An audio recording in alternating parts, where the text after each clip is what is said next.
जो इस पर बजट में प्रावधान किया गया है, ये एक बहुत बड़ी है कि उत्तर प्रदेश को उत्तम प्रदेश बनाने में 22% इस बजट का उसमें उपयोग किया जाएगा।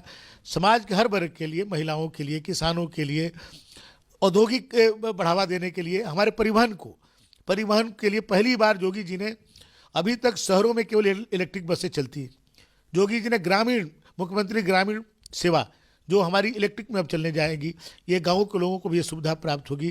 गाँव के लोग भी वातानुकूलित हमारे एसी बसों में हर गांव को जोड़ने का मुख्यमंत्री जो हम लोग ग्रामीण सेवा जो करने जा रहे हैं, उससे हर गांव को हम लोग जोड़ देंगे। उत्तर प्रदेश का एक गांव भी अब बिना बस का नहीं रहेगा। लेकिन ये तो परिवहन की आप बात करें, लेकिन सबसे ज़्यादा खुशी और मुस्कुराहट आपके चेहरे पर तब थी, आप टेबल लगातार टैप कर रहे थे, जब बलिया को वो मेडिकल कॉलेज मिला और कुछ सुरेश खन्ना भी आपको पीछे पलट कर देखने लगे। उस खुशी के बारे में बताइए।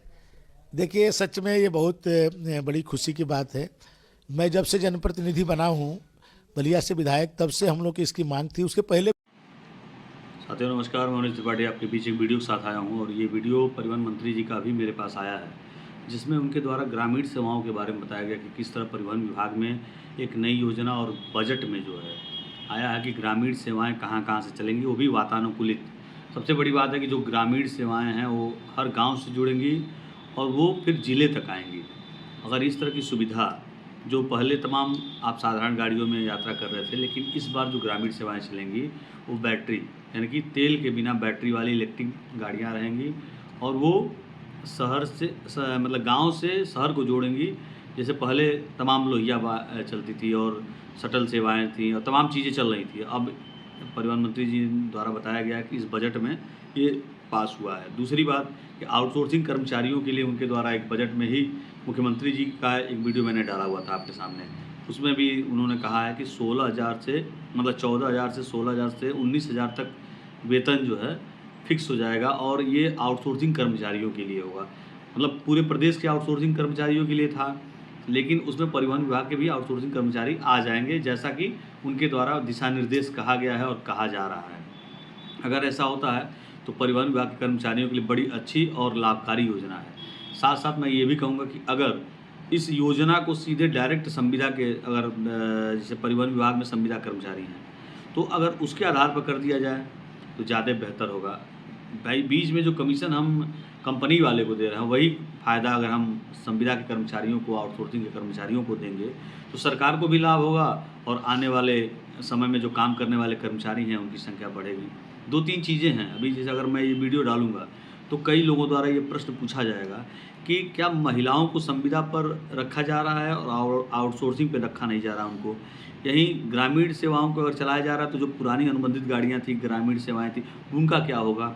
और किराए में भी अंतर हो जाएगा, क्योंकि वो एसी गाड़ी है और नॉन एसी गाड़ी है, तो किराए में भी 2-4-5 रुपये का फ़र्क पड़ेगा। उसके बाद जो ग्रामीण सेवाओं पे एसी के माध्यम से चलेंगे चालक प्रचालक, क्या उनका 3 रुपया कुछ पैसे पर किलोमीटर मिलेगा, या जो 5 रुपया पर पैसा किलोमीटर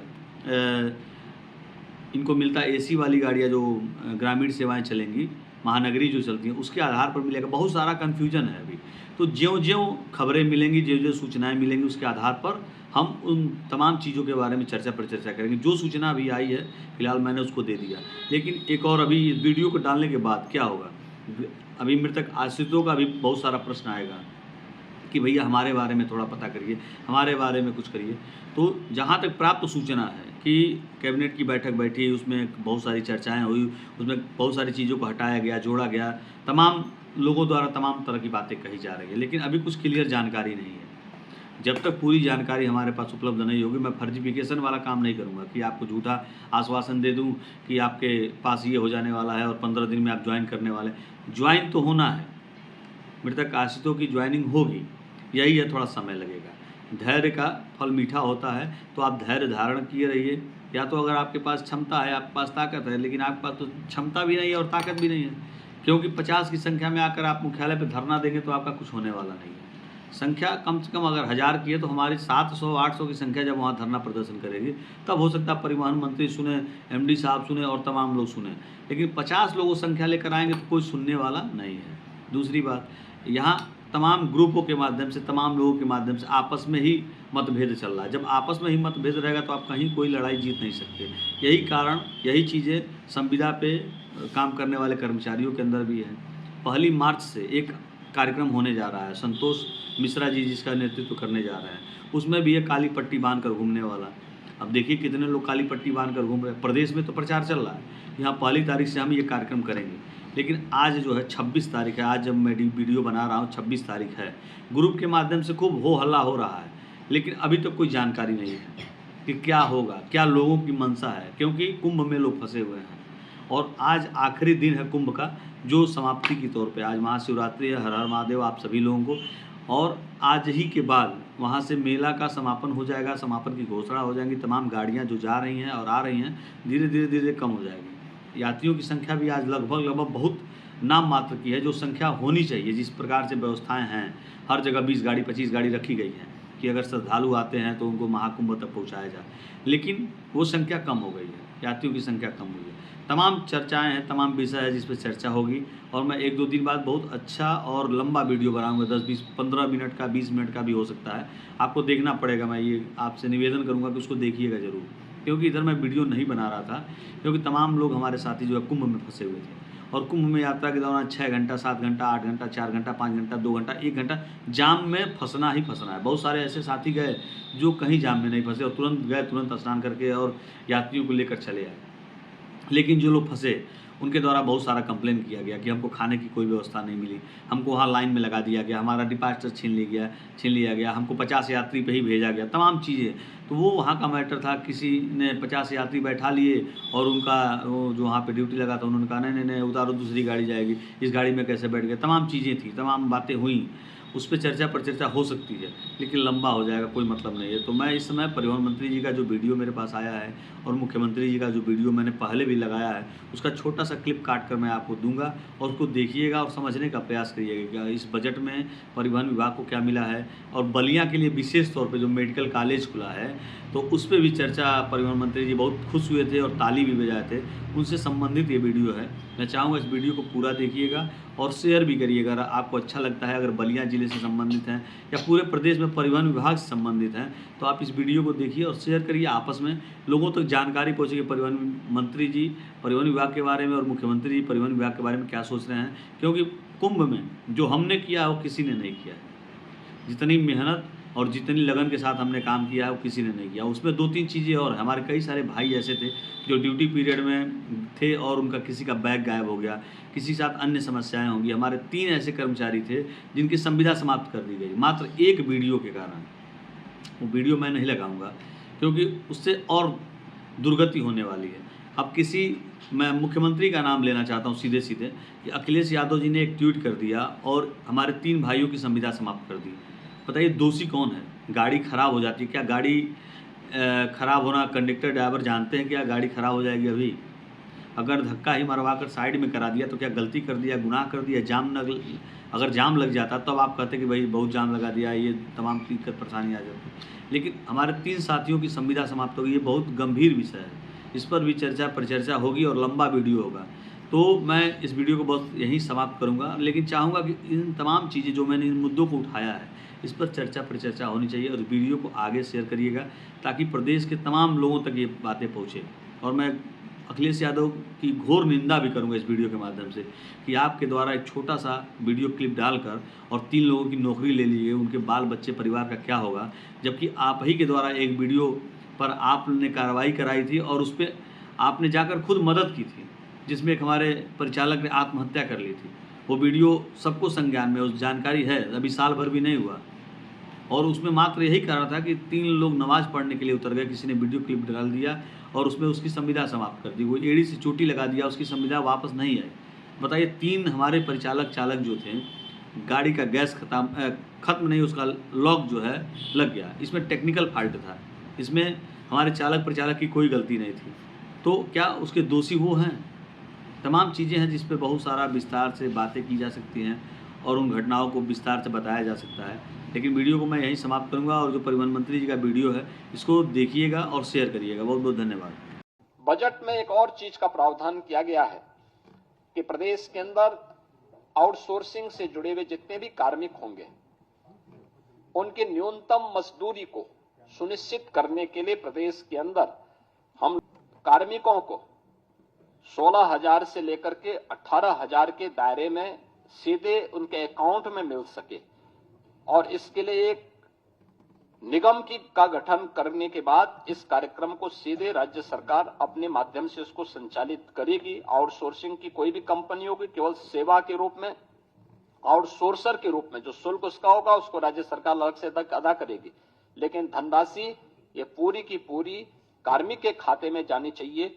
इस योजना के इसके साथ हम लोग जोड़ने जा रहे हैं है कि उत्तर प्रदेश को उत्तम प्रदेश बनाने में 22% इस बजट का उसमें उपयोग किया जाएगा।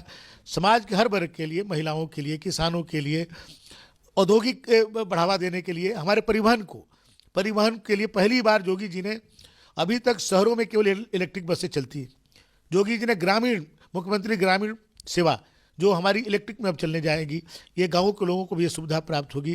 गाँव के लोग भी वातानुकूलित हमारे एसी बसों में हर गांव को जोड़ने का मुख्यमंत्री जो हम लोग ग्रामीण सेवा जो करने जा रहे हैं उससे हर गांव को हम लोग जोड़ देंगे। उत्तर प्रदेश का एक गांव भी अब बिना बस का नहीं रहेगा। लेकिन ये तो परिवहन की आप बात करें, लेकिन सबसे ज़्यादा खुशी और मुस्कुराहट आपके चेहरे पर तब थी, आप टेबल लगातार टैप कर रहे थे जब बलिया को वो मेडिकल कॉलेज मिला और सुरेश खन्ना भी आपको पीछे पलट कर देखने लगे। उस खुशी के बारे में बताइए।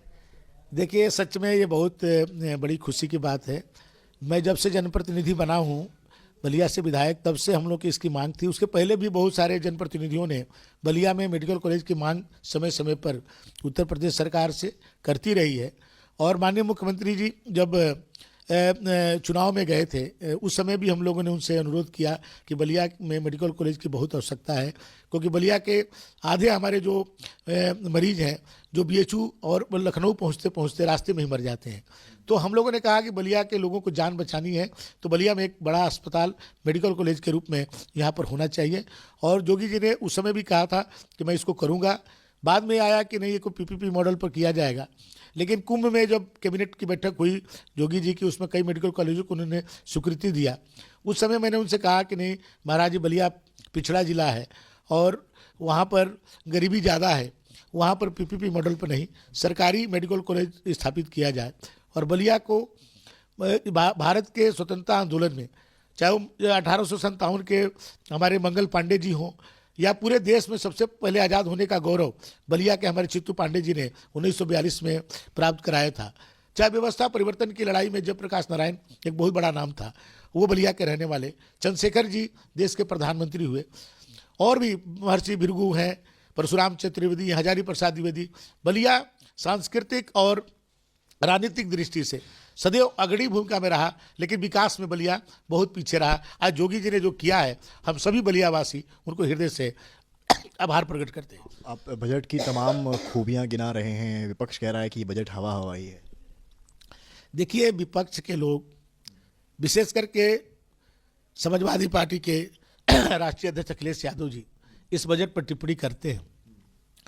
जब उनकी सरकार थी तो बजट के ज़्यादा पैसा सिपाही में खर्च होता था, सिपाही में हवाई अड्डा बनता था। हजारों करोड़ रुपया खर्च करके सिपाही में हवाई अड्डा बनाया गया जिस पर एक जहाज नहीं उतरती है।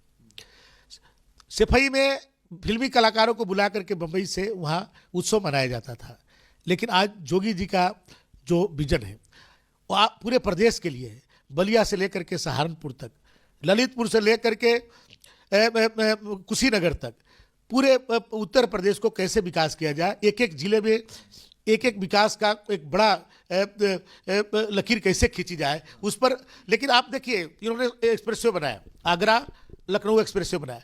आप एक्सप्रेसवे में देखिए सबसे ज़्यादा कट आपको सिपाही के पास दिखेंगे, माने 5 से 6 कट केवल सिपाही के लिए बनाया गया। तो ये केवल सिपाही का विकास चाहते थे।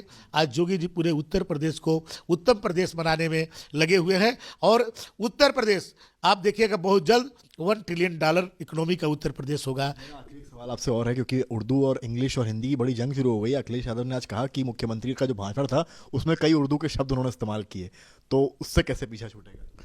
देखिए, ये लोग उर्दू में जो ये पहली बार, मैं तो सबसे पहले अपने विधानसभा अध्यक्ष जी को, सतीश महाराज जी को और योगी जी को इसके लिए धन्यवाद देता हूँ कि जो हमारी मातृभाषा है, हमारी जो क्षेत्रीय भाषा है, उसको उन्होंने एक बहुत बड़ा स्थान दिया कि आज हम लोग अपने विधानसभा में अपनी बात अपनी भाषा में कह सकते हैं। हमारे जो लोग हैं, हमारे क्षेत्र की जनता है, वो अपनी भाषा में उस बात को समझ सकती है कि हमारे जनप्रतिनिधि क्या बोल रहे हैं। उसका ट्रांसलेशन की भी उन्होंने व्यवस्था की है। और चाहे वो भोजपुरी को हम लोग 8वीं अनुसूची में शामिल करने के लिए बहुत दिनों से मांग कर रहे हैं। भोजपुरी भाषा को कई प्रांतों में बोला जाता है, लेकिन उसकी मान्यता आज संसद हम लोग अपने विधानसभा में बोलेंगे तो एक तरह से उसकी मान्यता देने का काम किया है। चाहे हमारे बुंदेलखंडी भाषा हो, हमारा ब्रज भाषा हो, मेरी अवधी भाषा हो, उसके साथ साथ अंग्रेजी भाषा को भी, क्योंकि आज जो हमारी आने वाली पीढ़ी है, तो जैसे हमारी हिंदी राष्ट्रभाषा है तो अंग्रेजी अंतर्राष्ट्रीय भाषा हो गया है। तो हमारे जो बच्चे जो विदेशों में जब जाएंगे तो उनको अंग्रेजी भी जरूरत। अब अंग्रेजी को ये कहते हैं उर्दू के साथ साथ जोड़िए, अपने बच्चों को ये लोग अंग्रेजी में पढ़ाएंगे और उर्दू का डिमांड करेंगे। तो कम से कम भाई आप पहले उर्दू में पढ़ाना तो शुरू करो, तब इसका जो डिमांड करो। बहुत शुक्रिया बात करने के लिए। यूपी सरकार के मंत्री हैं दयाशंकर सिंह, और इन्होंने साफ कहा है कि विपक्ष को केवल एजेंडा करना है और राजनीति करनी है, जबकि ये बजट सर्वव्यापी है। समर्थ श्रीवास्तव, लखनऊ, आज तक।